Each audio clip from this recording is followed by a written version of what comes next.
आप देख रहे हैं जीरो टाइम स्टोरी। ये स्टोरी झारखंड के एक ऑटो ड्राइवर की है।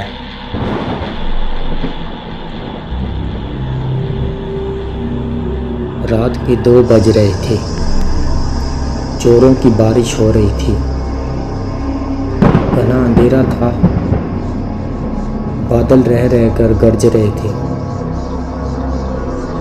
थोड़ी देर पर बिजली चमकती तो आसपास की कुछ चीज़ें अजीब दिखने लगती थी। अन्यथा हाथ को हाथ दिखना मुश्किल लग रहा था। झारखंड के घाटशिला स्टेशन के बाहर रामदीन अपना ऑटो लगाए सवारी का इंतजार कर रहा था। इस मौसम में सवारी मिलने की उम्मीद कम थी, लेकिन फिर भी हो सकता था कुछ देर बाद आने वाली ट्रेन से कोई सवारी मिल जाए। करीबन 1 घंटे बाद ट्रेन आई।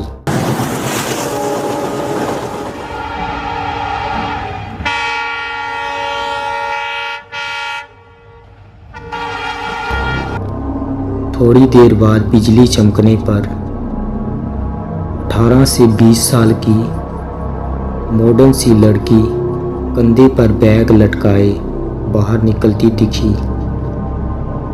वह सीधे ऑटो के पास पहुंची और मुसाफिर चलने को कहा। रामदीन ने कहा, हाँ मेम साहब, रात का वक्त है, इसलिए 500 रुपये लूँगा। तो 2-4 घंटे इंतज़ार कर लीजिए, सुबह 100 रुपये में ले चलूँगा। लड़की बोली, अभी तो 200 रुपये रखो, बाकी वहाँ पहुँचकर दे दूँगी, और ऑटो में बैठ गई। रामदीन ने ऑटो बढ़ा दिया।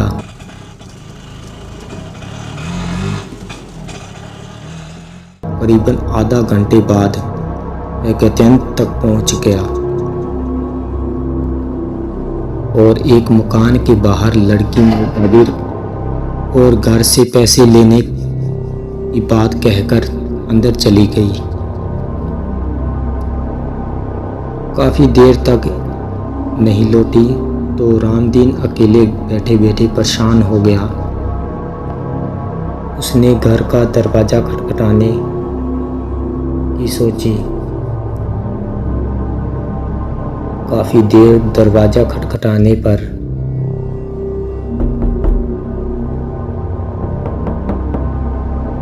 एक बूढ़े व्यक्ति ने आंखें मलते हुए दरवाज़ा खोला।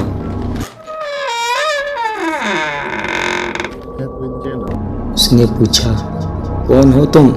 इतनी रात को किस लिए आए हो? रामदीन बोला, जो मेम साहब थोड़ी देर पहले आई हैं, उन्होंने मेरा भाड़ा नहीं दिया।